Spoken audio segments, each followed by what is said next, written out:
Wait a minute. Give me 1 sec. Oh my God, it was right there. I don't know about these early morning shoots, bro. I'm not awake. So are we gonna do the 2 watches in one video? Yeah, why not? What's up, guys? Today we're gonna be working on 2 different Apple Watches. For Series 2 42 millimeter, and then we have a Series 6 44 millimeter, both in need of glass replacements. But because of the nature of this design, we're gonna be replacing the entire display on these 2 watches today. So I got my watch parts right here. I ordered these through our wholesaler. Now I know you can find these items most likely on Amazon as well. Try to put a link for that if you're doing this at home. For this repair, we're gonna need a couple different tools. Okay, one tool you're gonna need is a good pair of tweezers. All right, guys, so the tools you're gonna need for this repair is gonna be a Y-tip screwdriver. I believe these use a 000Y. And then a plastic swedger always helps. Tweezers. A really, really thin pry tool is very, very useful if you can find one. You can sometimes use feeler gauges for like automotive vehicles. Those work good for this type of thing. You can find these in different weird places. And then I use a plastic playing card sometimes to get in really tight areas. If I want to be gentle and I'm worried about scraping or damaging a ribbon or something, I'll use this guy. All right, first things first, we're gonna start by softening that adhesive. So I've got the temperature here set to about 78 degrees Celsius on our hot plate. So I'm gonna go ahead and set these watches here and let them cook for about 2 to 3 minutes. And then after that, we will get started.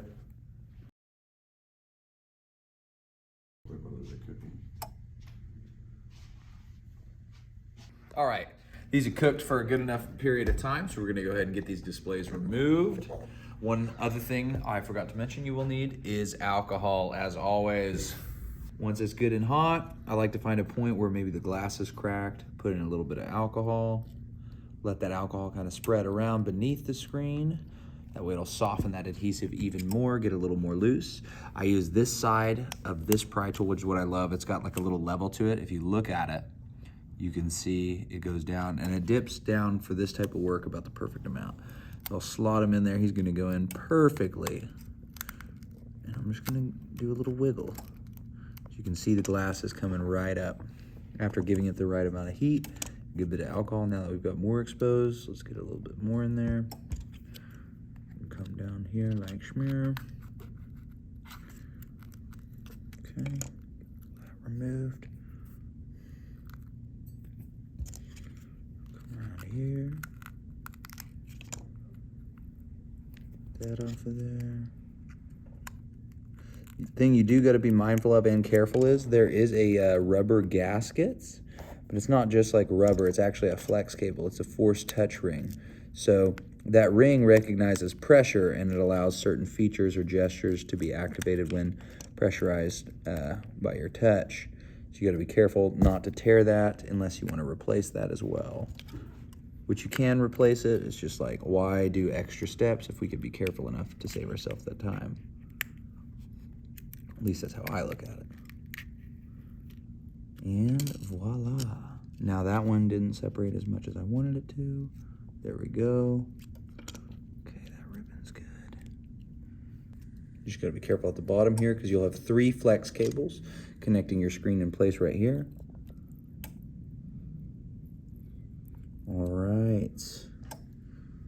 Now this device should be dead, so we really aren't worried about disconnecting the battery on these like you would be on a different device. We're not really gonna be at risk of shorting it.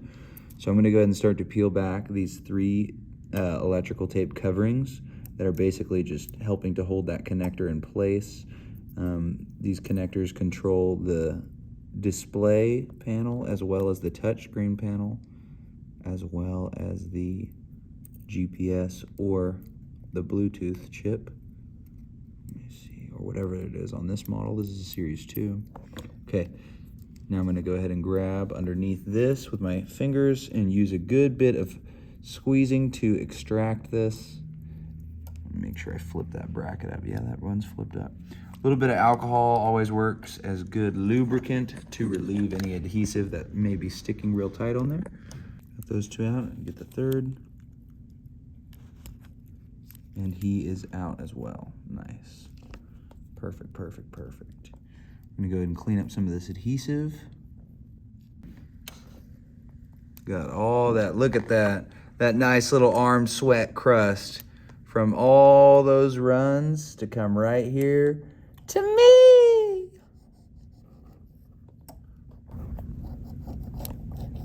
Delicious. What a treat. At this point, what I'm doing is giving this guy a very nice cleaning, just trying to get as much of this sweat crust off as possible so I can save it in my sweat crust jar. And then I'll be laying a flat screen on here.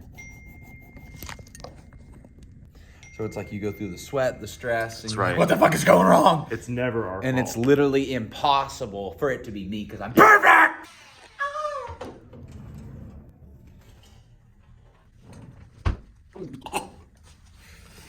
All right. Oh my gosh. One other thing you need. T7000, or formerly known as. We're gonna be coming out with our own glue.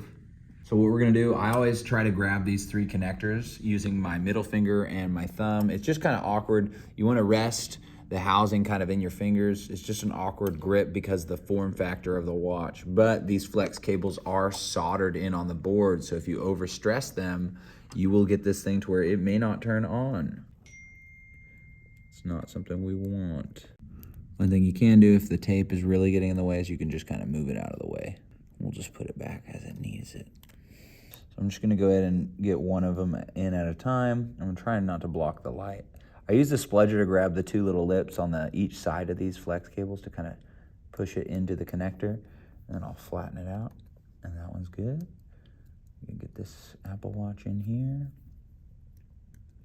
Now I'm connecting the digitizer connector. This is what will read the touch panel.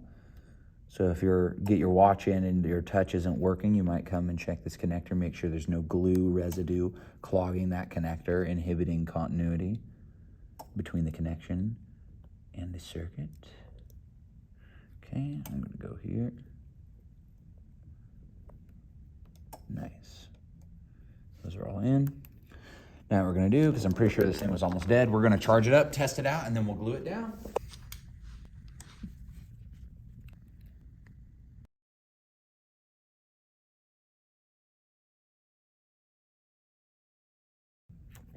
So now we got the Series 6 44 millimeter. Now this one does open a little different. On the Series 2, you have the 3 flex cables, so you open the screen like this in orientation to the crown, right? It folds down, but on these it's gonna fold towards the crown, which is this little button right here. So it's gonna fold away. So same thing, I'm gonna get some alcohol in here.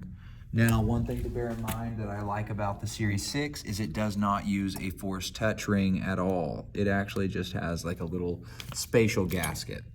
Okay, I'm gonna get in here and get the process started.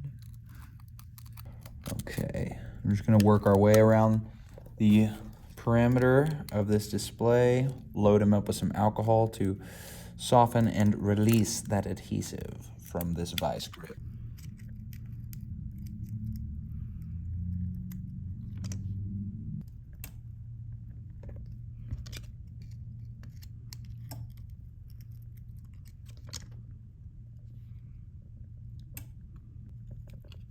Okay, we should have freedom, or near freedom. Okay, nice, nice, nice. This is just the little adhesive ring flowing around the sides.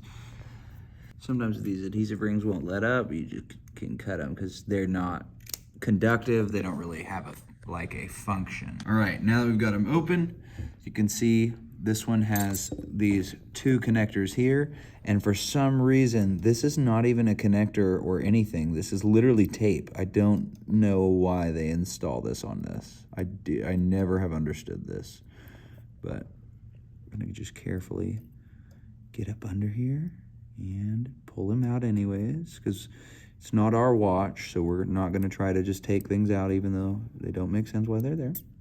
And what I'm gonna do for this next part, this tape is pretty layered with adhesive, this electrical tape. So that's hugging the housing. I'm gonna come up from back here with my spludger, just trying to be mindful of the display because I don't wanna damage it. And yeah, this one's so tight. So I'm gonna set this down on its face to heat up again. All right, guys, we've let this cook for a little while, so we're gonna go ahead and get this open back up and try to get beneath this electrical tape as safely as possible. I'm coming at it from this side where I can see the connectors going into the watch. So I'm dousing them in a good bit of alcohol, and I'm gonna just gently kind of twist and move forward. I'm gonna try to minimize the pressure against the OLED panel because we like to recycle, keep it going green. So if this panel's still good, we can find some use for it.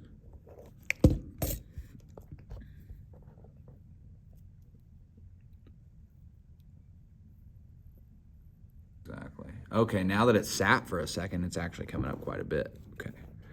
So you can see the old residual tape. Kind of gets gunky and nasty. I'm gonna flip it back over to assess it from this view. Let's see what we're looking like. Okay. Nothing like unnecessary amounts of tape for no reason. They wouldn't be Apple if they didn't. Series 6, they've made this watch for 6 years, and the method of using lighter tape on the connectors has worked literally just fine, and they know that. So there's no reason to add extra tape other than trying to make it more stressful for someone who's repairing it, or like the user, if they wanted to do it themselves, you're more likely to damage one of those flex cables. And remember what I said? These flex cables we're trying to extract here, they are soldered to the motherboard. So like if you damage those, I mean, good luck. It's gonna be really hard finding a local tech that can solder, that can micro solder at that level, and that would do it for an affordable rate, you know? So very unfriendly to the consumer market, especially for Apple constantly touting about going green and all this and that. For going green, they sure do seem to feel incentivized to make things harder to repair and less likely to be repaired outside of, you know, their refurbishing facilities.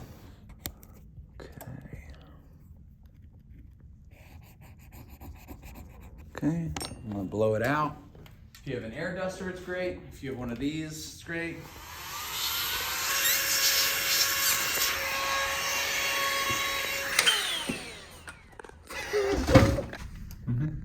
Yeah. All right, for this next part, we're gonna hook up the display. See if we can't get it looking good again. So what I'm gonna do is evaluate the display connectors that they've sent me, and right off the bat, I see something interesting. This connector right away does look a little bit weird to me. So I'm gonna take this and put it under my microscope and look. See why you gotta look at everything? Do you guys see what I see? Look at what they sent us. Fun in the sun. So if you're not hyper observant, you can go through the whole repair and be like, well, why do I have a short? Why isn't it working? Oh, well, look at this pin right here. Look at this one right here, this wiggled out one. Does that look right to you? That look like that's gonna make proper contact?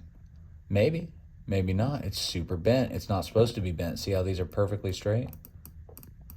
All these are designed so that when you seal the latch, these make contact with all the traces like they're supposed to, but these are like bent. Look at this one, this one's bent. And look who sent this. Just for the record, this company for the most part is pretty good, but sometimes they are not. It is, let's see, WGP, Wholesale Gadget Parts. Company based out of Oklahoma, same as us. They operate in Bigsby. We got good relationships with them, but man, sloppy. These are the things, if you ever wonder why repair shops have to charge more or you think a price is high, it's because they got to deal with manufacturers' quality control or wholesalers' quality control not being as good, or the combination of the two. They send you this crap, you go through the repair, it takes twice as long. Like, look at this. That problem that I just pointed out, look at in size. It's one of those pins. Look at that compared to my finger. How would I notice that if I didn't have 8 years of dealing with this type of stuff? You're gonna go through the whole repair and you'd be like, I did something wrong. It wasn't even you. In there right now.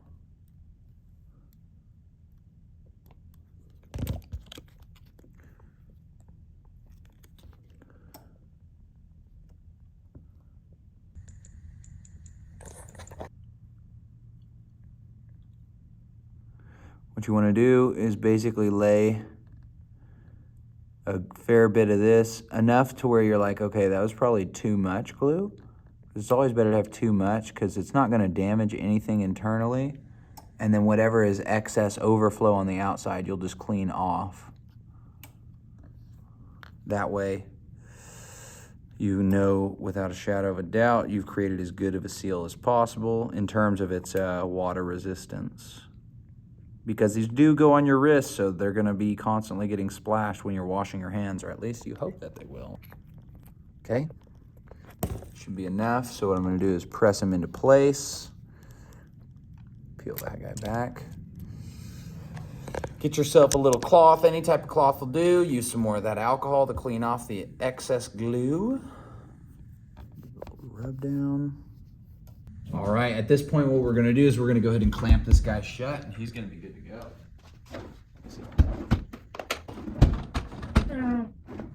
No! This will work. Do a little clamp on one side, and another clamp on the other. And we're done.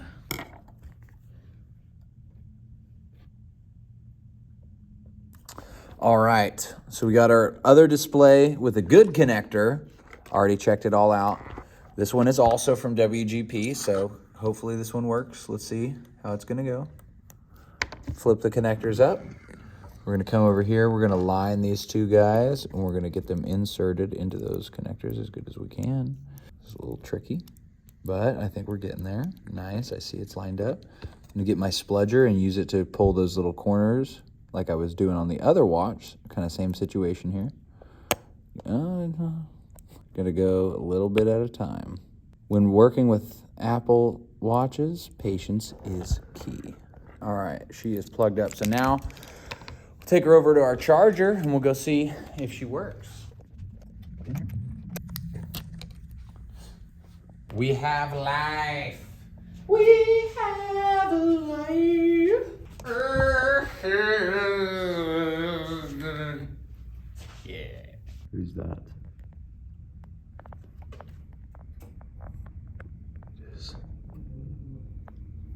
Those guys and that guy's 3 iPads are good.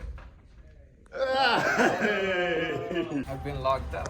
You're here now, though. He's here. Do you feel any better? All right, guys, so we got this one charged up with our new display. We still haven't finished seating it, but we're gonna run a little touch test. Looks like everything is working good. One thing I like to do, test the pressure. It's all good. Nice. Okay, touch is good. So what we're gonna do now, same thing as the Series 2. We're gonna layer this bad boy up with a nice cakey bit of adhesive. We're gonna clamp him shut and send him on his merry way.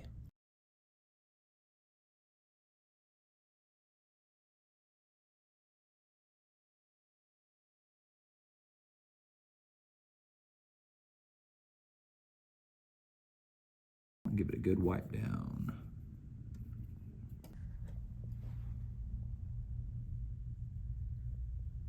Hey. What are you doing there?